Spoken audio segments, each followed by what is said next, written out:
Welcome two exam point. എല്ലാവരും happy ആയിട്ടിരിക്കല്ലേ? അപ്പം ഇന്ന് നമ്മളുടെ 10th ഹിസ്റ്ററിയിലെ 10th ചാപ്റ്ററാണ് പഠിക്കാൻ പോകുന്നത്. ഓക്കെ, 10ാമത്തെ ചാപ്റ്ററാണ് നമ്മളിന്ന് പഠിക്കാൻ പോകുന്നത്. ഓക്കെ, അപ്പം നമ്മുടെ ചാപ്റ്ററിൻ്റെ പേരെന്ന് പറയുന്നത് സിവിക് കോൺഷ്യസ്നെസ് എന്നാണ്, അതായത് പൗരബോധം. ഓക്കെ, അപ്പോൾ ഈ ചാപ്റ്ററുമായിട്ട് റിലേറ്റഡ് ആയിട്ടുള്ള എല്ലാ കീ പോയിന്റ്സും ക്വസ്റ്റ്യൻസും ആൻസേഴ്സും ഒക്കെ നമ്മളുടെ എക്സാം പോയിന്റിൻ്റെ ഗൈഡിലുണ്ട്. ഓക്കെ, മിസ് ആ ഗൈഡ് റെഫർ ചെയ്തിട്ടാണ് ഈ ചാപ്റ്ററിന് നോട്ട്സ് ഉണ്ടാക്കിയേക്കുന്നത്. ഓക്കെ, അപ്പം നിങ്ങൾ ക്ലാസ് കേൾക്കുമ്പോൾ തന്നെ ആ ചാപ്റ്റേഴ്സും കൂടെ എക്സാം പോയിന്റ് ഗൈഡും കൂടെ റെഫർ ചെയ്തിട്ട് പോകുകയാണെങ്കിൽ നിങ്ങൾക്ക് വളരെ ഈസി ആയിരിക്കും മനസ്സിലാക്കാനായിട്ട്. ഓക്കെ, അപ്പോൾ ഈ ഒരു ചാപ്റ്ററിൽ നമ്മൾ സിവിക് കോൺഷ്യസ്നെസ്സിനെ കുറിച്ചാണ് പഠിക്കുന്നത്, നമ്മുടെ പൗരബോധത്തെക്കുറിച്ച്.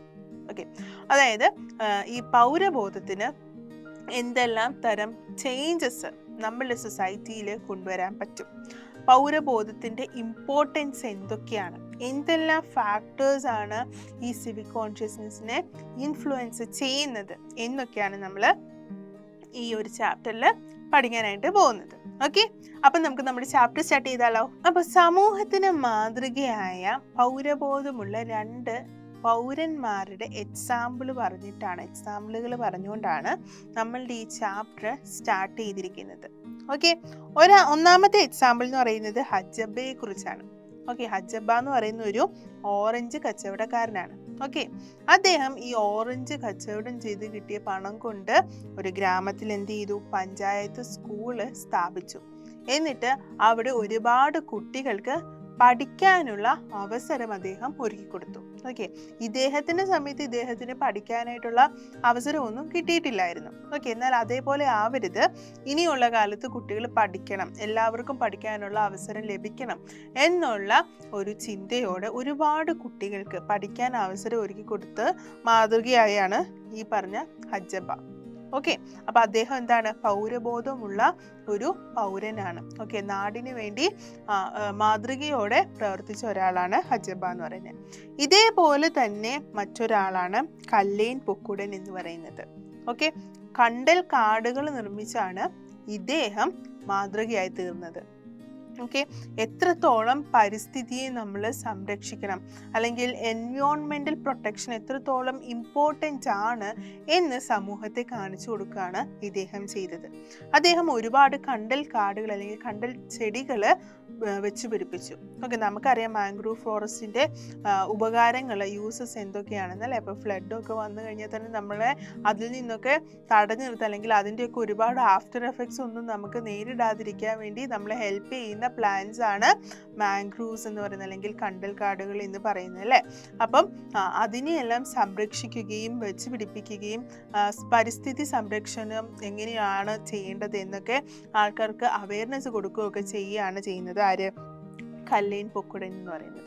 ഓക്കെ, അപ്പം അദ്ദേഹവും നല്ലൊരു പൗരബോധമുള്ള പൗരനാണ്. ഓക്കെ, അപ്പം ഇതുപോലെ പൗരബോധത്തോടെ എങ്ങനെ സമൂഹത്തിന് വേണ്ടി നമ്മൾ കാര്യങ്ങൾ ചെയ്യണം, ഓക്കെ, എന്താണ് പൗരബോധം എന്നൊക്കെയാണ് നമ്മൾ ഇനി പഠിക്കാനായിട്ട് പോകുന്നത്. ഓക്കെ, അപ്പോൾ ഈ എക്സാമ്പിൾസ് ക്ലിയർ ആണല്ലോ അല്ലേ? അപ്പം നല്ലൊരു സൊസൈറ്റി, നല്ലൊരു സമൂഹത്തെ ക്രിയേറ്റ് ചെയ്യാനായിട്ട് ആ സമൂഹത്തിലുള്ള പൗരന്മാർക്ക് നല്ലൊരു ആറ്റിറ്റ്യൂഡ്, അതായത് ക്രിയേറ്റീവ് ആയിട്ടുള്ള മനോഭാവവും അതേപോലെ തന്നെ മൂല്യമുള്ള മനോഭാവവും ഒക്കെ ഉണ്ടെങ്കിൽ മാത്രമേ നല്ല ഒരു സമൂഹത്തെ ഉണ്ടാക്കിയെടുക്കാനായിട്ട് പറ്റുള്ളൂ എന്നാണ് പറയുന്നത്. ഓക്കെ, അതായത് creation of A great society requires creative attitudes and values in all individuals.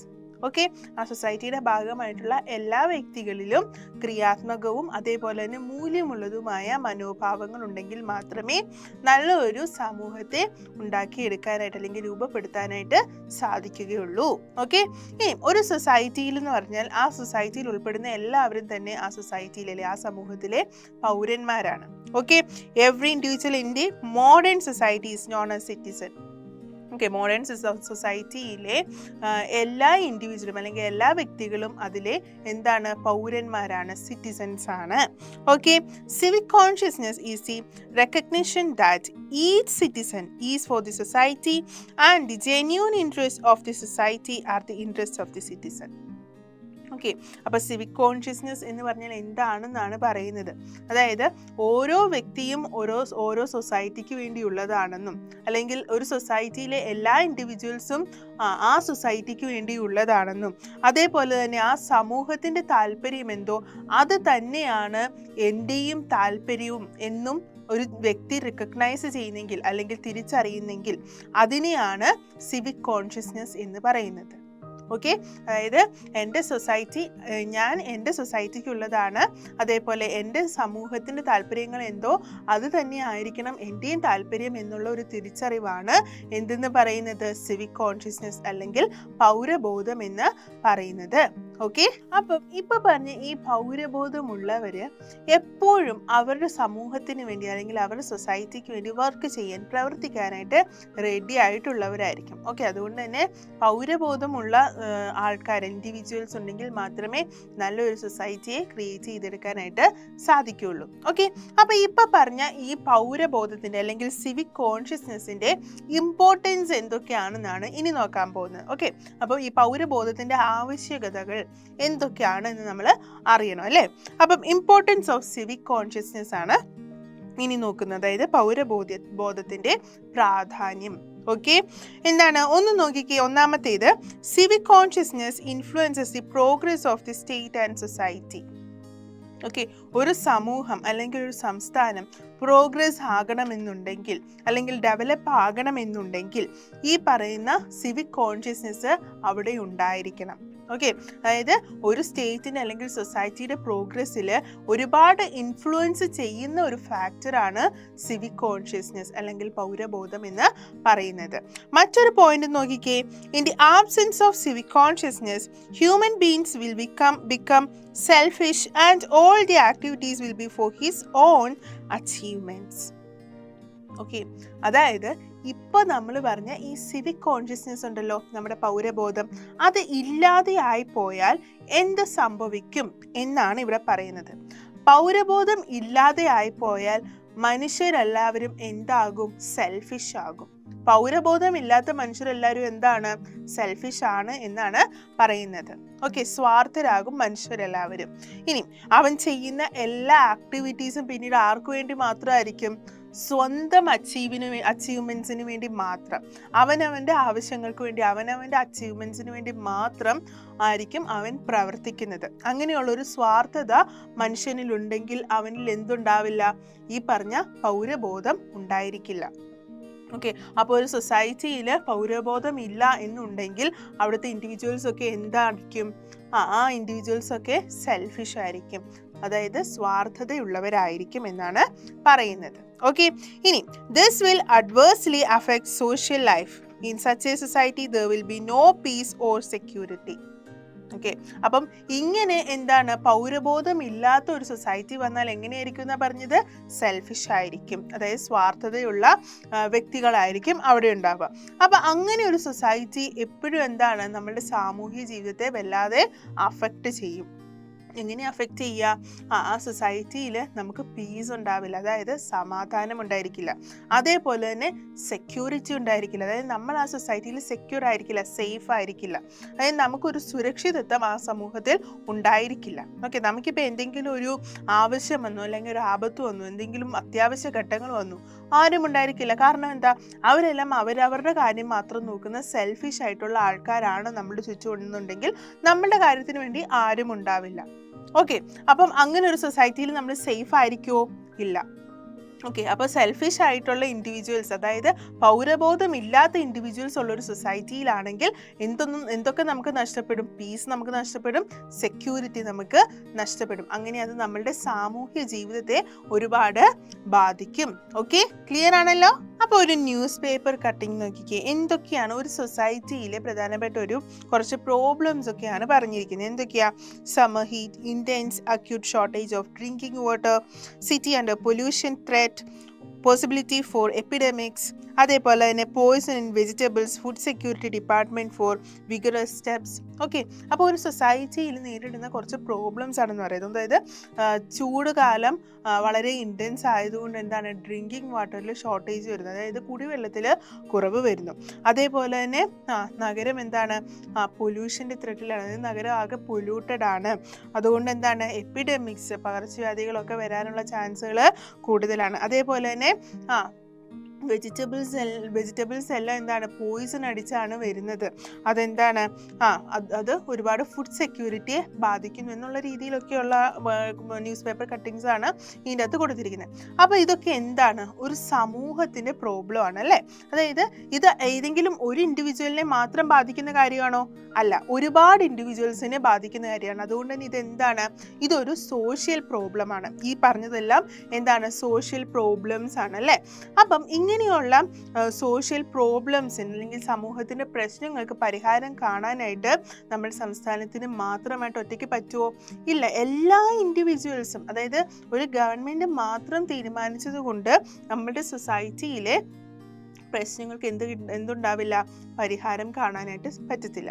അപ്പം ആ സൊസൈറ്റിയിലുള്ള എല്ലാ ഇൻഡിവിജ്വൽസും ഒരുപോലെ സഹകരിക്കുകയും പ്രവർത്തിക്കുകയും ചെയ്താൽ മാത്രമേ ഇതുപോലെയുള്ള സോഷ്യൽ പ്രോബ്ലംസ്, ഇതുപോലെ എന്നല്ല മിക്കവാറും എല്ലാ സോഷ്യൽ പ്രോബ്ലംസിനും എന്ത് കാണാൻ പറ്റുള്ളൂ, സൊല്യൂഷൻസ് കാണാനായിട്ട് സാധിക്കുകയുള്ളൂ.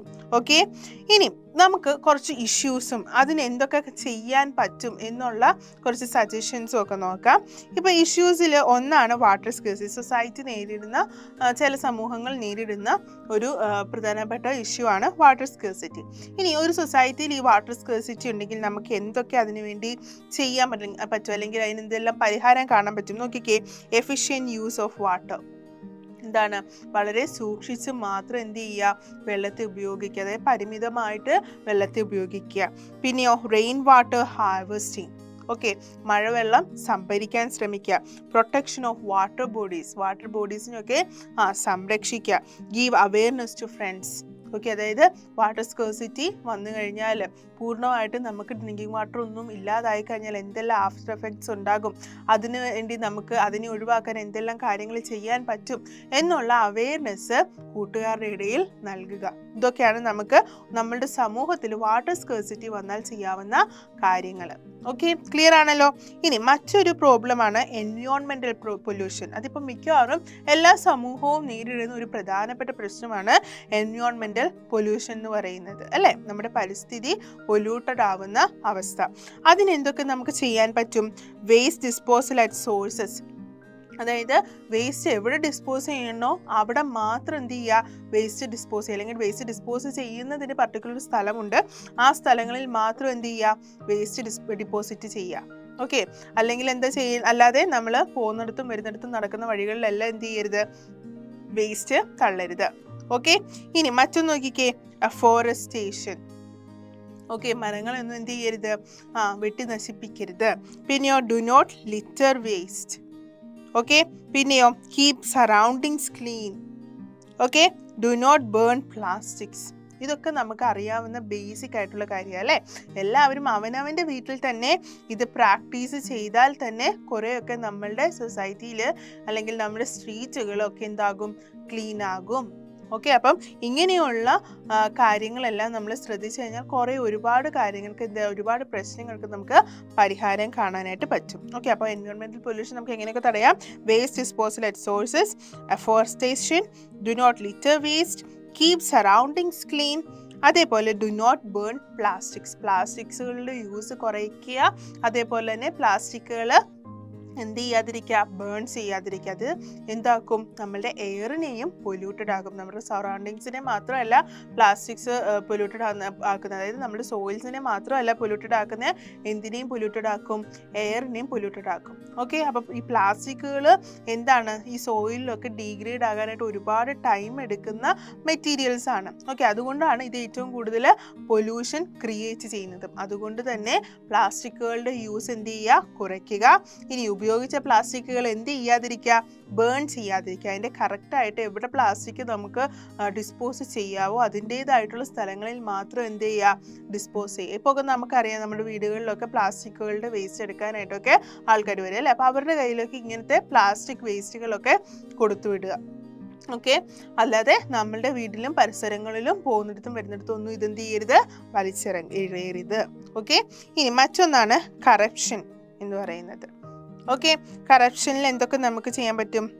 Giving awareness about evils of corruption.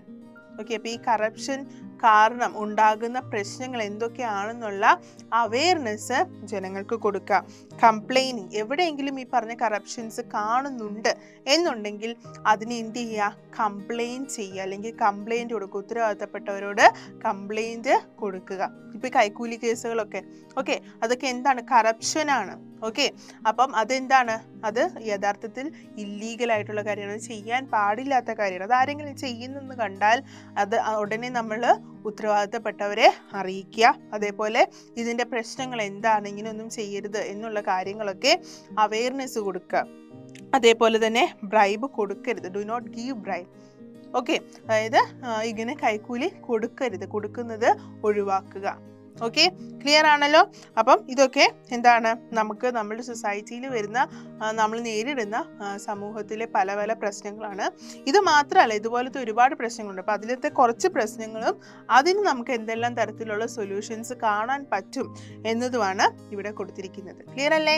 അപ്പം ഈ പറഞ്ഞ സോഷ്യൽ പ്രോബ്ലംസിന്, സൊസൈറ്റിയുടെ ഈ പ്രോബ്ലംസിനെല്ലാം പരിഹാരം കാണാനും അതേപോലെ തന്നെ നമ്മുടെ സൊസൈറ്റിയുടെ വെൽഫെയറിനും വേണ്ടിയൊക്കെ, അതേപോലെ നമ്മുടെ സൊസൈറ്റി റീകൺസ്ട്രക്ട് ചെയ്യാൻ വേണ്ടിയിട്ടൊക്കെ നമുക്ക് എന്ത് വേണം, ഈ പറഞ്ഞ സിവിക് കോൺഷ്യസ്നെസ് വേണം. അതായത് പൗരബോധം നമുക്ക് വളരെ അത്യാവശ്യമായിട്ടുള്ള കാര്യമാണ്. For ensuring the welfare of all and the reconstruction of the society civic consciousness has to be developed. എല്ലാ ഇൻഡിവിജ്വലിലും ഈ പറഞ്ഞ സിവിക് കോൺഷ്യസ്നെസ് ഡെവലപ്പ് ചെയ്ത് വരേണ്ടതാണ്.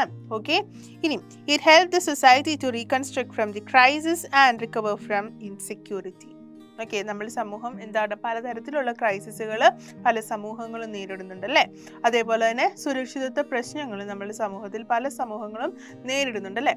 അപ്പം ഇതിൽ നിന്നെല്ലാം ആ സമൂഹത്തെ പ്രൊട്ടക്റ്റ് ചെയ്യാനും അല്ലെങ്കിൽ റീകൺസ്ട്രക്ട് ചെയ്യാനും അല്ലെങ്കിൽ റീബിൽഡ് ചെയ്യാനുമായിട്ടൊക്കെ നമുക്ക് എന്ത് വേണം, ഈ സിവിൽ കോൺഷ്യസ്നെസ് വേണം. ഓക്കെ, അപ്പോൾ ഇങ്ങനെ റീകൺസ്ട്രക്ട് ചെയ്യാനുള്ള നമ്മളുടെ കേപ്പബിലിറ്റി എവിടെയാണ് ഇരിക്കുന്നത്, ഈ പൗരബോധത്തിലാണ് ഇരിക്കുന്നത്. അതിനൊരു നല്ല എക്സാമ്പിളാണ് നമ്മളുടെ ഈ ഒരു ഫോട്ടോ നിങ്ങൾക്ക് എവിടെ നിന്നാണെന്ന് മനസ്സിലായോ? അതായത് നമ്മളുടെ കേരളം നേരിട്ട ഒരു വലിയ ക്രൈസിസ് ആയിരുന്നു അല്ലേ, നമ്മളുടെ ഫ്ലഡ് എന്ന് പറയുന്നത്. അതായത് 2018 ഓഗസ്റ്റിന് നമ്മൾ നേരിട്ട ഒരു ക്രൈസിസ് ആയിരുന്നു നമ്മളുടെ ഫ്ലഡ്. അതായത് നമ്മളുടെ പ്രളയം എന്ന് പറഞ്ഞാൽ നമ്മുടെ കേരളത്തിൽ നേരിട്ട് ഒരുപാട് ജനങ്ങൾ ദുരിതം അനുഭവിച്ച ഒരു സംഭവമായിരുന്നു നമ്മളുടെ പ്രളയം എന്ന് പറയുന്നത്. അപ്പോൾ അതുമായിട്ട് റിലേറ്റഡ് ആയിട്ടുള്ള ഒരു പിക്ചറാണ് ഇവിടെ കൊടുത്തിരിക്കുന്നത്. എന്താ കാണിക്കുന്നത്, കുറച്ച് ആൾക്കാരെ രക്ഷിച്ചു കൊണ്ട് പോകുന്നതാണ് അല്ലേ. നമ്മുടെ ന്യൂസിലെല്ലാം കണ്ടിട്ടുള്ള പിക്ചേഴ്സിൽ ഒന്നാണിത്. ഓക്കെ, അപ്പം ഇവർ ഈ ആൾക്കാരെ രക്ഷിക്കുന്ന ഇവരൊക്കെ ആരാണ്? ഈ നാട്ടിലെ പൗരബോധമുള്ള പൗരന്മാരാണ്. ഓക്കെ, അവരന്ന് പൗരബോധത്തോടെ പ്രവർത്തിച്ചത് കൊണ്ടാണ് പല ജനങ്ങൾക്കും പലർക്കും എന്താണ് ഈ പറഞ്ഞ ജീവനെന്ന് രക്ഷിക്കാൻ കഴിഞ്ഞത്, അല്ലെങ്കിൽ അവർക്ക് ഇന്ന് ജീവിച്ചിരിക്കാനായിട്ട് സാധിക്കുന്നത് ഇവരെ കൊണ്ടാണ്. ഓക്കെ, അപ്പോൾ ഇതുപോലെയുള്ള പൗരന്മാരുടെ അല്ലെങ്കിൽ പൗരബോധമുള്ള പൗരന്മാരുടെ പ്രവൃത്തികളും അതേപോലെ തന്നെ അവരുടെ സഡൻ ആയിട്ടുള്ള ആക്ഷൻസൊക്കെ കാരണമാണ് എന്തായത്, ഇന്ന് നമുക്ക് നമ്മുടെ കേരളത്തെ വീണ്ടും അതിൽ നിന്ന് റീകൺസ്ട്രക്ട് ചെയ്യാനായിട്ട് നമുക്ക് സാധിച്ചുകൊണ്ടിരിക്കുന്നത്. ഓക്കെ, അതുപോലെ തന്നെ ഏത് സൊസൈറ്റിയും ഇതുപോലെ പലതരത്തിലുള്ള ക്രൈസിസുകൾ നേരിടും. എന്നാൽ ആ ക്രൈസിസിൽ നിന്ന് നമ്മുടെ സൊസൈറ്റിയെ രക്ഷിക്കാനും അതേപോലെ തന്നെ റീകൺസ്ട്രക്ട് ചെയ്യാനും കഴിയുന്നത് ഈ പറഞ്ഞ പോലെ പൗരബോധമുള്ള പൗരന്മാർക്കാണ്. ഓക്കെ, അപ്പോൾ ഈ പറഞ്ഞ സിവിക് കോൺഷ്യസ്നെസ്സിനെ ഡിറ്റർമൈൻ ചെയ്യുന്ന കുറച്ച് ഫാക്ടേഴ്സ് ഉണ്ട്, അതായത് പൗരബോധത്തെ നിർണ്ണയിക്കുന്ന ഘടകങ്ങൾ. ഓക്കെ, അതൊക്കെ എന്തൊക്കെയാണെന്നാണ് ഇനി നമ്മൾ നോക്കാൻ പോകുന്നത്. ഓക്കെ, എപ്പോഴും എല്ലാവരുടെയും ലൈഫിലെ സിറ്റുവേഷൻസ് ഒക്കെ എന്തായിരിക്കില്ല, സെയിം ആയിരിക്കില്ല, ഒരുപോലെ ആയിരിക്കില്ല. ഓക്കെ, അപ്പോൾ ഈ പറഞ്ഞ സിവിക് കോൺഷ്യസ്നെസ്സും അതിനനുസരിച്ച് എന്ത് ചെയ്യും, വേരി ചെയ്യും. ഓക്കെ, നമുക്ക് അറിയാവുന്ന കാര്യമാണ് അല്ലേ? എല്ലാവരുടെയും ലൈഫിൽ സിറ്റുവേഷൻസും എക്സ്പീരിയൻസസും ഒന്നും ഒരുപോലെ ആയിരിക്കില്ല. അതുകൊണ്ട് തന്നെ അവർ പ്രശ്നങ്ങളെ അല്ലെങ്കിൽ ക്രൈസിസുകളെ നേരിടുന്ന രീതിയും എന്തായിരിക്കില്ല, ഒരുപോലെ ആയിരിക്കില്ല. ഇതേപോലെ തന്നെ എന്താണ് സിവിക് കോൺഷ്യസ്നെസ്സിലും, അതായത് പൗരബോധത്തിലും എന്ത് ചെയ്യും, ആ ഒരു വേരിയേഷൻ ഉണ്ടായി തീരും. Okay, formation of civic consciousness is determined by life situations and experiences. അപ്പം ഒരു സിവിക് കോൺഷ്യസ്നെസ്സിൻ്റെ അല്ലെങ്കിൽ പൗരബോധത്തിൻ്റെ രൂപപ്പെടൽ ഡിറ്റർമൈൻ ചെയ്യുന്നത് അല്ലെങ്കിൽ അതിനെ സഹായിക്കുന്ന ഘടകങ്ങളിൽ രണ്ടെണ്ണമാണ് ലൈഫ് സിറ്റുവേഷൻസും എക്സ്പീരിയൻസസും. അതായത് ജീവിത സാഹചര്യങ്ങളും അതേപോലെ തന്നെ എന്താണ് എക്സ്പീരിയൻസുകളും. Okay, the life situations of each individual provides different experiences and hence there will be variation in civic consciousness. ഇപ്പം നമ്മൾ പറഞ്ഞ കാര്യം തന്നെ. ഓക്കെ, അതായത് ഓരോ വ്യക്തികളുടെയും ലൈഫ് സിറ്റുവേഷൻസ് ഡിഫറെൻ്റ് ആയിരിക്കും. അതിനനുസരിച്ച് സിവിക് കോൺഷ്യസ്നെസ്, അവരിൽ ഫോം ചെയ്തിരിക്കുന്ന സിവിക് കോൺഷ്യസ്നെസ്സും എന്തായിരിക്കും, ഡിഫറെൻ്റ് ആയിരിക്കും. ഓക്കെ, ക്ലിയർ ആണല്ലോ? അപ്പം ഈ പറഞ്ഞ സിവിക് കോൺഷ്യസ്നെസ്സിനെ ഡിറ്റർമൈൻ ചെയ്യുന്ന ഇമ്പോർട്ടൻ്റ് ആയിട്ടുള്ള ഫാക്ടേഴ്സ് എന്തൊക്കെയാണെന്നാണ് പറയുന്നത്. ഒന്ന് ഫാമിലി, ഓക്കെ, അതേപോലെ അസോസിയേഷൻസ്, മറ്റൊന്നാണ് എഡ്യൂക്കേഷൻ, വേറെ പൊളിറ്റിക്കൽ സിസ്റ്റംസ്, പിന്നെയോ സോഷ്യൽ സിസ്റ്റം. ഓക്കെ, അപ്പോൾ എന്തൊക്കെയാ? Family, associations, education, political system, social system. Okay, clear ആണല്ലോ? അപ്പോൾ ഇത്രയും ഫാക്ടേഴ്സ് ആണ് പ്രധാനമായിട്ടും ഈ സിവിക് കോൺഷ്യസ്നെസ്സിനെ ഡിറ്റർമൈൻ ചെയ്യുന്നത്. ഓക്കെ, ഇനി each of the above factors influences civic consciousness. ഇപ്പം നമ്മൾ പറഞ്ഞു ഓരോ ഫാക്ടേഴ്സും, ഇതിൽ ഏതെങ്കിലും ഒരു ഫാക്ടർ മാത്രം സിവിക് കോൺഷ്യസ്നെസ്സിനെ അല്ലെങ്കിൽ പൗരബോധത്തെ ഇൻഫ്ലുവൻസ് ചെയ്യുന്നു എന്നല്ല അതിനർത്ഥം. എന്താണ്, ഇപ്പോൾ നമ്മൾ ഈ പറഞ്ഞ എല്ലാ ഫാക്ടേഴ്സും, ഈ 5 ഫാക്ടേഴ്സും ഈ പൗരബോധത്തെ എന്ത് ചെയ്യുന്നതാണ്, ഇൻഫ്ലുവൻസ് ചെയ്യുന്നതാണ്. Okay, these factors mould and individuals thought and actions. Okay, ഒരു വ്യക്തിയുടെ ചിന്തകളെയും പ്രവൃത്തികളെയും രൂപപ്പെടുത്തിയെടുക്കുന്നത് ഈ പറഞ്ഞ ഫാക്ടേഴ്സ് ആണ്. Not only favourable circumstances but certain negative and challenging situations will also be helpful in molding strong civic consciousness in an individual. Okay, ഒരു വ്യക്തിയിൽ എപ്പോഴും പോസിറ്റീവായിട്ടുള്ള അല്ലെങ്കിൽ ഫേവറബിൾ ആയിട്ടുള്ള സിറ്റുവേഷൻസോ അല്ലെങ്കിൽ സർക്കംസ്റ്റൻസസോ മാത്രമല്ല ഈ പറഞ്ഞ സിവിക് കോൺഷ്യസ്നെസ്സിനെ രൂപപ്പെടുത്തിയെടുക്കുന്നത്. ഓക്കെ, എല്ലാവരുടെയും ലൈഫിൽ, ഇപ്പം നമ്മൾ പറഞ്ഞല്ലോ, എല്ലാവരുടെയും ലൈഫിൽ ഈ സിവിക് കോൺഷ്യസ്നെസ്സും അല്ലെങ്കിൽ പൗരബോധം രൂപപ്പെട്ട് വരാനായിട്ട് എല്ലാവരുടെയും ലൈഫിൽ എപ്പോഴും പോസിറ്റീവായിട്ടുള്ള സിറ്റുവേഷൻസോ അല്ലെങ്കിൽ പോസിറ്റീവായിട്ടുള്ള സംഭവങ്ങളോ മാത്രമല്ല ഉണ്ടായിട്ടുണ്ടാവുക. ഓക്കെ, അല്ലെങ്കിൽ പോസിറ്റീവായിട്ടുള്ള സിറ്റുവേഷൻസിൽ നിന്നും പോസിറ്റീവായിട്ടുള്ള എക്സ്പീരിയൻസസിൽ നിന്നും മാത്രമല്ല നല്ലൊരു സിവിക് കോൺഷ്യസ്നെസ് അല്ലെങ്കിൽ നല്ലൊരു പൗരബോധം ഉണ്ടായി വരിക. ഓക്കെ, എന്നാൽ എന്താണ്, ഈ പറഞ്ഞ പോലെ നെഗറ്റീവായിട്ടുള്ള അല്ലെങ്കിൽ അൺഫേവറബിൾ ആയിട്ടുള്ള അല്ലെങ്കിൽ ചാലഞ്ചിങ് ആയിട്ടുള്ള സിറ്റുവേഷൻസും എല്ലാ വ്യക്തികളുടെയും ലൈഫിൽ വരും അല്ലേ? അപ്പോൾ ചില വ്യക്തികളിൽ നല്ലൊരു സിവിക് കോൺഷ്യസ്നെസ് അല്ലെങ്കിൽ പൗരബോധം ഉണ്ടാക്കിയെടുക്കുന്നത് ഈ പറഞ്ഞ പോലത്തെ അൺഫേവറബിൾ ആയിട്ടുള്ള അല്ലെങ്കിൽ ചാലഞ്ചിങ് ആയിട്ടുള്ള കണ്ടീഷൻസ് ആയിരിക്കും. ഓക്കെ, അതായത് നമ്മളുടെ ലൈഫിൽ പോസിറ്റീവ് കണ്ടീഷൻസ് കൊണ്ട് മാത്രമല്ല എപ്പോഴും ഈ പറഞ്ഞ പൗരബോധം ഉണ്ടായി വരിക. എന്താണ്, ചില ചാലഞ്ചിങ് കണ്ടീഷൻസ് കൊണ്ടും ഈ പറഞ്ഞ പൗരബോധം ഉണ്ടായി വരും. ഓക്കെ, അപ്പോൾ എല്ലാവരുടെയും എന്താണ് പൗരബോധം ഉണ്ടാകുന്ന രീതി അല്ലെങ്കിൽ ഫോം ചെയ്യുന്ന സിറ്റുവേഷൻസ് ഒരേപോലെ അല്ല എന്നാണ് പറഞ്ഞു വരുന്നത്. ഓക്കെ, ഇനി നമ്മൾ നോക്കാൻ പോകുന്നത് ഈ പറഞ്ഞ പൗരബോധത്തെ. അപ്പോൾ ഇത്രയും കാര്യങ്ങൾ ക്ലിയർ ആണല്ലോ? ഓക്കെ, അപ്പോൾ ഇനി നമ്മൾ നോക്കുന്നത് എന്താണ്, ഈ പറഞ്ഞ പൗരബോധത്തെ എങ്ങനെ നമുക്ക് രൂപപ്പെടുത്തിയെടുക്കാം അല്ലെങ്കിൽ എങ്ങനെ നമുക്ക് വളർത്തിയെടുക്കാം എന്നാണ് നമ്മൾ ഇനി നോക്കുന്നത്. How can be foster civic consciousness, എങ്ങനെ നമുക്ക് ഈ പൗരബോധത്തെ വളർത്തിയെടുക്കാൻ പറ്റും. It is essential to create and maintain civic consciousness. നമുക്കറിയാം, ഇപ്പോൾ നമ്മൾ പറഞ്ഞ കാര്യങ്ങളൊക്കെ വെച്ച് നമുക്ക് മനസ്സിലായി എന്ത്, സിവിക് കോൺഷ്യസ്നെസ് ഉണ്ടാക്കിയെടുക്കേണ്ടതും അതേപോലെ അതിനെ മെയിൻറ്റെയിൻ ചെയ്യേണ്ടതും വളരെ ഇമ്പോർട്ടൻ്റ് ആയിട്ടുള്ള കാര്യമാണ്. Deliberate effort is necessary to foster civic consciousness. Okay, അപ്പോൾ ഈ പറഞ്ഞ സിവിക് കോൺഷ്യസ്നെസ് ഒരിക്കലും ഉണ്ടാകുന്നത് എളുപ്പമായിരിക്കും, പക്ഷെ അതിനെ അതേപോലെ വളർത്തിയെടുക്കാനും മെയിൻറ്റെയിൻ ചെയ്യാനും എന്താണ് നല്ലൊരു എഫേർട്ട് തന്നെ ആവശ്യമാണ്. All societies undertake positive measures to foster civic consciousness. Okay, അപ്പം ഈ സിവിക് കോൺഷ്യസ്നെസ് വളർത്തിയെടുക്കാനായിട്ട് എല്ലാ സമൂഹങ്ങളും ഒരു പോസിറ്റീവ് മെഷേഴ്സ് ആണ് എടുക്കുന്നത് എന്നാണ് പറയുന്നത്. Only through creative intervention in society can civic consciousness be fostered in an individual. അപ്പോൾ യഥാർത്ഥത്തിൽ എങ്ങനെയാണ് ഒരു സൊസൈറ്റിയിൽ സിവിക് കോൺഷ്യസ്നെസ് ഉണ്ടാക്കിയെടുക്കാൻ പറ്റുന്നത് എന്നാണ് ഈ ഒരു ലൈനിൽ പറയുന്നത്. അതായത് ക്രിയാത്മകമായ രീതിയിൽ ഒരു സമൂഹം പ്രവർത്തിച്ചാൽ മാത്രമേ, അല്ലെങ്കിൽ ഒരു സമൂഹം ഇടപെട്ടാൽ മാത്രം ഈ എല്ലാ ഇൻഡിവിജ്വലിലും, ആ സമൂഹത്തിലെ എല്ലാ ഇൻഡിവിജ്വലിലും ഈ പറഞ്ഞ സിവിക് കോൺഷ്യസ്നെസ്, പൗരബോധത്തെ വളർത്തിയെടുക്കാനായിട്ട് പറ്റുള്ളൂ. അപ്പോൾ എന്ത് വേണം നമുക്ക് വളരെ ക്രിയാത്മകമായ അല്ലെങ്കിൽ ക്രിയേറ്റീവ് ആയിട്ടുള്ള, വാല്യുബിൾ ആയിട്ടുള്ള ഒരു സൊസൈറ്റി വളരെ ആവശ്യമാണ്. ഓക്കെ, അപ്പം ക്രിയേറ്റീവ് ആയിട്ടുള്ള ഒരു സൊസൈറ്റിയുടെ ഇടപെടലുകളിൽ കൂടെ മാത്രമേ, അല്ലെങ്കിൽ ഒരു സൊസൈറ്റിയുടെ ക്രിയേറ്റീവായിട്ടുള്ള ഇടപെടലുകളിൽ കൂടെ മാത്രമേ ആ സൊസൈറ്റിയിലെ എല്ലാ ഇൻഡിവിജ്വലിലും ഈ പറഞ്ഞ പൗരബോധം ഉണ്ടാക്കിയെടുക്കാൻ അല്ലെങ്കിൽ വളർത്തിയെടുക്കാനായിട്ട് സാധിക്കുകയുള്ളൂ. ഓക്കെ, അപ്പോൾ നമ്മൾ എങ്ങനെ ഈ സിവിക് കോൺഷ്യസ്നെസ്സിനെ അല്ലെങ്കിൽ പൗരബോധത്തെ വളർത്തിയെടുക്കാം എന്ന കാര്യങ്ങൾ നമ്മൾ നോക്കി. ഓക്കെ, ഇനി നമ്മളുടെ ഈ പൗരബോധത്തെ ഡിറ്റർമൈൻ ചെയ്യുന്ന കുറച്ച് ഫാക്ടേഴ്സ് ഉണ്ടെന്ന് നമ്മൾ പറഞ്ഞായിരുന്നു അല്ലേ? ആ ഫാക്ടേഴ്സ് ആണ് നമ്മളുടെ ഉള്ളിൽ ഈ പൗരബോധം വളർത്തിയെടുക്കുന്നത്, അതിൽ ഏറ്റവും പ്രധാനപ്പെട്ട പങ്ക് വഹിക്കുന്നത്. ഓക്കെ, ഓരോരുത്തരെ കുറിച്ചാണ് ഇനി നമ്മൾ നോക്കാൻ പോകുന്നത്. ഓക്കെ, ഫസ്റ്റ് ഫാക്ടർ ആണ് ഫാമിലി, കുടുംബം. ഓക്കെ, നമ്മൾ എല്ലാ കാര്യവും ആദ്യം പഠിച്ചെടുക്കുന്നത് നമ്മളുടെ കുടുംബത്തിൽ നിന്നാണ്, നമ്മളുടെ ഫാമിലിയിൽ നിന്നാണ് അല്ലേ? നമ്മളുടെ ഫസ്റ്റ് ഇൻസ്റ്റിറ്റ്യൂഷൻ എന്ന് പറയുന്നത് നമ്മളുടെ ഫാമിലിയാണ് അല്ലേ? അപ്പം അതേപോലെ തന്നെ ഈ സിവിക് കോൺഷ്യസ്നെസ്സും ഏറ്റവും ആദ്യം നമ്മൾ പഠിച്ചെടുക്കുന്നത് നമ്മളുടെ ഫാമിലിയിൽ നിന്ന് തന്നെയാണ്. ഓക്കെ, ഇപ്പം എൽഡേഴ്സിനെ റെസ്പെക്റ്റ് ചെയ്യാനായിട്ടും, അതായത് ഇപ്പം അവർക്ക് നടക്കാൻ വയ്യെങ്കിൽ അവരെ പിടിച്ച് നടത്തണം, അതേപോലെ തന്നെ അവർക്ക് റോഡ് ക്രോസ് ചെയ്യാൻ ഹെൽപ്പ് ചെയ്യുക, മാർക്കറ്റിൽ പോയി വരിക, അതേപോലെ തന്നെ ആർക്കെങ്കിലും സുഖമില്ലാത്തവരൊക്കെ ഉണ്ടെങ്കിൽ അവർക്ക് മരുന്ന് വാങ്ങിക്കൊടുക്കുക, അവരുടെ ഹോസ്പിറ്റലിലോട്ടുള്ള യാത്രയിലൊക്കെ ഹെൽപ്പ് ചെയ്യുക. അപ്പം അങ്ങനെയുള്ള കാര്യങ്ങളൊക്കെ എന്താണ് നമ്മളുടെ പൗരബോധത്തിൽ പെടുന്ന കാര്യമാണ് അല്ലേ? അപ്പം ഇങ്ങനെയുള്ള കാര്യങ്ങളൊക്കെ നമ്മൾ ഏറ്റവും ആദ്യം പഠിച്ചെടുക്കുന്നത് നമ്മളുടെ വീട്ടിൽ നിന്ന് തന്നെയാണ് അല്ലേ?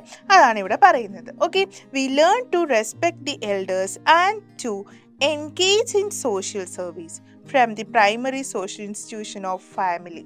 ഓക്കെ, ഏതൊരു സോഷ്യൽ സർവീസിൽ എൻഗേജ് ചെയ്യണമെന്നും, അതേപോലെ തന്നെ എങ്ങനെ എൽഡേഴ്സിനെ റെസ്പെക്റ്റ് ചെയ്യണം, എങ്ങനെ സമൂഹത്തിന് വേണ്ടി നല്ലത് ചെയ്യണം എന്നൊക്കെ നമ്മൾ ഫസ്റ്റ് പഠിച്ചെടുക്കുന്നത് നമ്മുടെ പ്രൈമറി ഇൻസ്റ്റിറ്റ്യൂഷനിൽ നിന്നാണ്.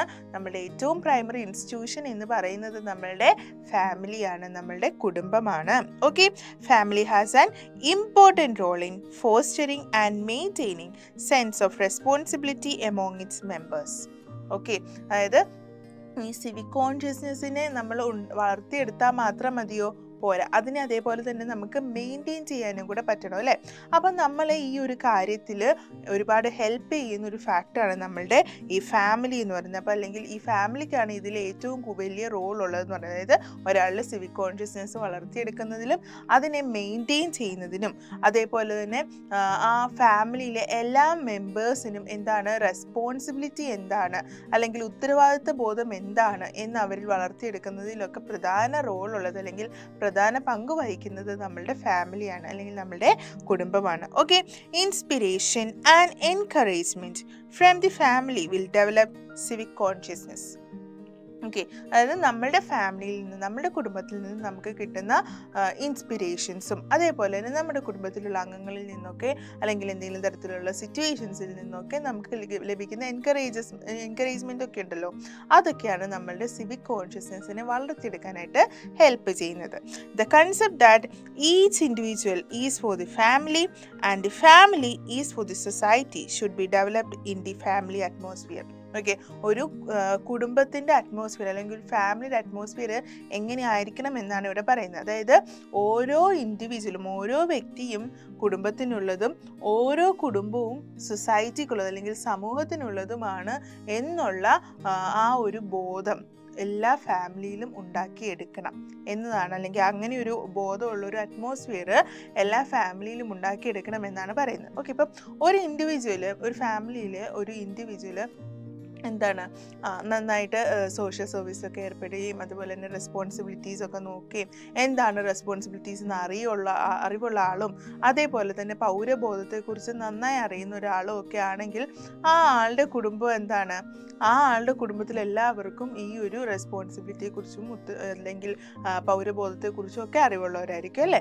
അങ്ങനെ ഒരു നല്ല കുടുംബം ഡെവലപ്പ് ചെയ്തെടുത്താൽ അത് എന്തിന് തുല്യമാണ്? ഒരു നല്ല സമൂഹത്തെ ഡെവലപ്പ് ചെയ്തെടുക്കുന്നതിന് തുല്യമാണ് അല്ലേ. അതായത് ഒരു വ്യക്തി ഡെവലപ്പായാൽ അതിലൂടെ ഒരു കുടുംബം ഡെവലപ്പാകുന്നു, ഒരു കുടുംബം ഡെവലപ്പായാൽ അതിലൂടെ ഒരു സമൂഹം ഡെവലപ്പാകുന്നു. അങ്ങനെ ഒരുപാട് കുടുംബങ്ങൾ ഡെവലപ്പാകുന്നതിലൂടെയാണ് നമ്മളുടെ സൊസൈറ്റി ഡെവലപ്പ് ചെയ്യുന്നത്. ഓക്കെ, അപ്പം എന്താണ്, ഓരോ ഇൻഡിവിജ്വലിലും സിവിക് കോൺഷ്യസ്നെസ്സിനെ വളർത്തിയെടുക്കുന്നതിലും മെയിൻറ്റെയിൻ ചെയ്യുന്നതിലും ഫാമിലിക്ക് വലിയൊരു ഉത്തരവാദിത്വമുണ്ട്. കാരണം ഈ ഫാമിലിയാണ് പിന്നീട് നാളെ സൊസൈറ്റിക്ക് നല്ല വ്യക്തികളെ എന്ത് ചെയ്യുന്നത്, കോൺട്രിബ്യൂട്ട് ചെയ്യുന്നത്. ഓക്കെ, ക്ലിയർ അല്ലേ? ഇത്രയും കാര്യങ്ങൾ ക്ലിയർ ആണല്ലോ. ഓക്കെ, അപ്പം നമ്മളുടെ സിവിക് കോൺഷ്യസ്നെസ്സിനെ ഫോസ്റ്റർ ചെയ്യുന്ന അല്ലെങ്കിൽ ഡിറ്റർമൈൻ ചെയ്യുന്ന മറ്റൊരു ഫാക്ടറാണ് എഡ്യൂക്കേഷൻ, അതായത് നമ്മളുടെ വിദ്യാഭ്യാസം എന്ന് പറയുന്നത്. ഓക്കെ, അപ്പോൾ ഈ വിദ്യാഭ്യാസത്തിലൂടെ നമ്മൾ ഒരുപാട് നോളജുകളൊക്കെ നമ്മൾ ഗെയിൻ ചെയ്യും അല്ലേ, അറിവുകൾ നമ്മൾ ഗെയിൻ ചെയ്യും. ആ അറിവുകളെ നമ്മൾ നമ്മളുടെ സമൂഹത്തിൻ്റെ ബെറ്റർമെൻറ്റിന് വേണ്ടി അല്ലെങ്കിൽ നമ്മളുടെ നല്ലൊരു സമൂഹത്തെ ഉണ്ടാക്കിയെടുക്കുന്നതിന് വേണ്ടി നമ്മൾ യൂസ് ചെയ്യണം. ഓക്കെ, അപ്പോൾ എഡ്യൂക്കേഷൻ്റെ പ്രൈമറി എയിം എന്താണെന്ന് നോക്കി. The primary aim of education is to equip the individual to effectively utilize the knowledge gained through the learning of different subjects for the betterment of society. Okay, പല സബ്ജക്റ്റുകൾ നമ്മളുടെ കാലഘട്ടത്തിൽ നമ്മൾ പഠിക്കും അല്ലേ.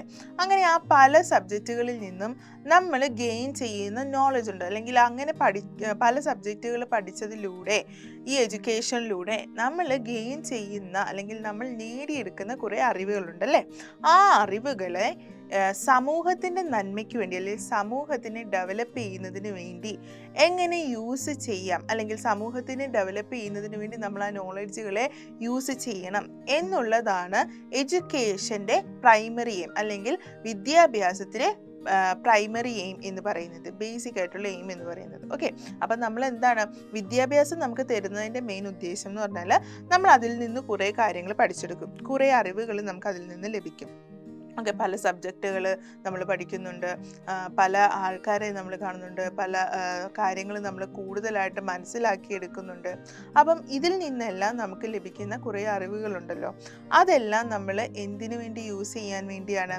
സൊസൈറ്റിക്ക് വേണ്ടി യൂസ് ചെയ്യാൻ വേണ്ടിയാണ്. ഓക്കെ, അങ്ങനെ സൊസൈറ്റിയിൽ എന്താണ്, പൗരബോധമുള്ളവരെ വളർത്തിയെടുക്കുന്നതിൽ വളരെ ഇമ്പോർട്ടൻ്റ് ആയിട്ടുള്ളൊരു റോള് എഡ്യൂക്കേഷനുമുണ്ട്. ഓക്കെ, കാരണം ചെറിയ കാലഘട്ടങ്ങളിൽ തൊട്ടാണ് ഇതിനെ ഫോസ്റ്റർ ചെയ്തെടുക്കുന്നത്. നമ്മൾ നേരത്തെ പറഞ്ഞല്ലേ, ചെറിയ കാലഘട്ട സമയങ്ങളിൽ നമ്മൾ ചെറിയ പ്രായത്തിൽ മുതലാണ് നമ്മൾ പൗരബോധത്തെ വളർത്തി എടുക്കേണ്ടത്. ഓക്കെ, അപ്പോൾ അതിൽ പ്രധാനപ്പെട്ട ഒരു പങ്ക് നമ്മൾ എന്താണ്, നമ്മളുടെ എഡ്യൂക്കേഷന് വേണ്ടിയാണ് നമ്മളുടെ ഈ ചെറിയ പ്രായത്തിൽ കൂടുതൽ സമയവും നമ്മൾ യൂസ് ചെയ്യുന്നത് അല്ലേ.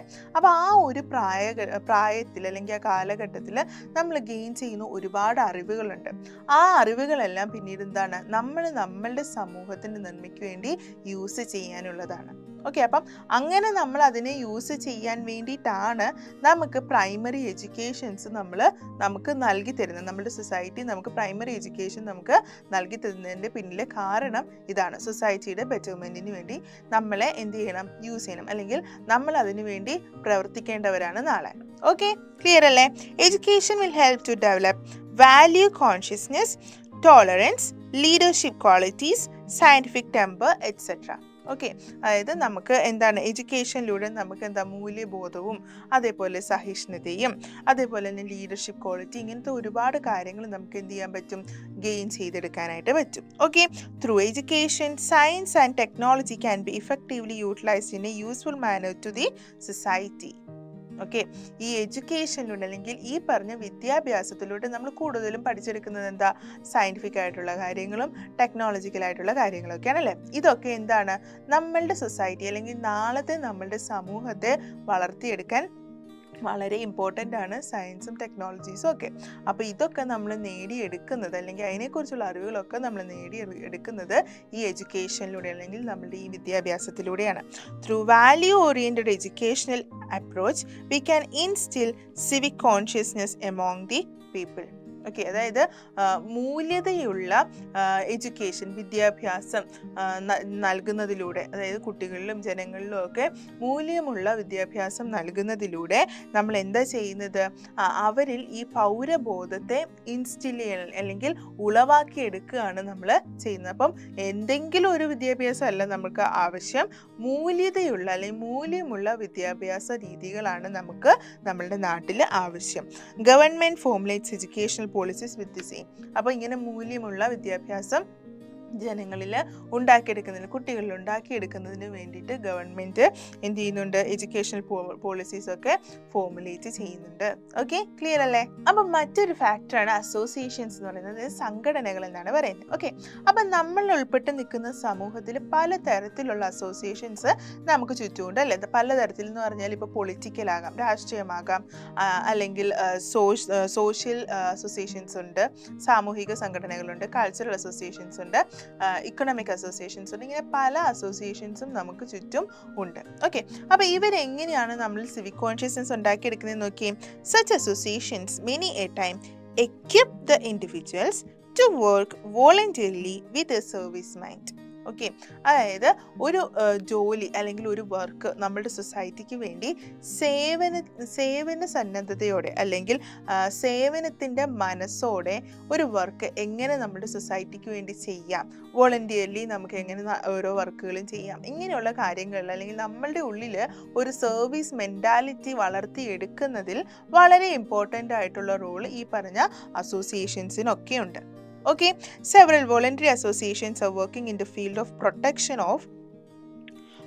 of environment, protection of human rights, charity, etc.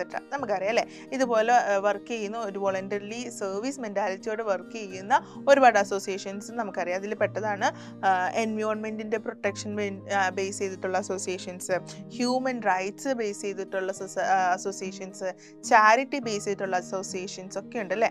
ഇതെല്ലാം എന്താണ് നമ്മൾ ഉണ്ടാക്കിയെടുക്കുന്നത്, ഒരു സർവീസ് മെൻറ്റാലിറ്റിയാണ് ഉണ്ടാക്കിയെടുക്കുന്നത്. അതായത് നമ്മളുടെ കടമകൾ എന്താണ്, നമ്മളുടെ ഉത്തരവാദിത്തങ്ങൾ എന്താണ് എന്നൊക്കെ ഈ അസോസിയേഷൻസ് നമുക്ക് എന്ത് ചെയ്യുക, ബോധ്യപ്പെടുത്തി തരികയാണ് ചെയ്യുന്നത്. ഓക്കെ, അപ്പം ഇതിൽ നിന്ന് നമുക്ക് എന്ത് മനസ്സിലാകും, ഇങ്ങനെയുള്ള അസോസിയേഷൻസ് ഒക്കെ നമുക്ക് നമ്മളുടെ ഉള്ളിൽ അല്ലെങ്കിൽ ജനങ്ങളുടെ ഉള്ളിൽ ഒരു അവെയർനെസ് ക്രിയേറ്റ് ചെയ്യുന്നുണ്ട്. നമ്മളുടെ എൻവയോൺമെൻറ്റ്, നമ്മുടെ പരിസ്ഥിതിയുടെ മൂല്യം എന്താണ്, അല്ലെങ്കിൽ അതിനെ സംരക്ഷിക്കേണ്ട ആവശ്യം എന്താണ്, നമ്മളുടെ കടമകൾ എന്തൊക്കെയാണ്, ഹ്യൂമൻ റൈറ്റ്സ് എന്തൊക്കെയാണ്, നമ്മൾക്ക് ചുറ്റുമുള്ള ജനങ്ങൾക്കെല്ലാം അല്ലെങ്കിൽ മറ്റുള്ള ആൾക്കാർക്കൊക്കെ ആണെങ്കിൽ നമുക്ക് കിട്ടുന്ന അതേ അവകാശങ്ങൾ ലഭിക്കുന്നുണ്ടോ, അവർക്കും അത് നേടിക്കൊടുക്കേണ്ട ആവശ്യങ്ങൾ നമുക്കില്ലേ.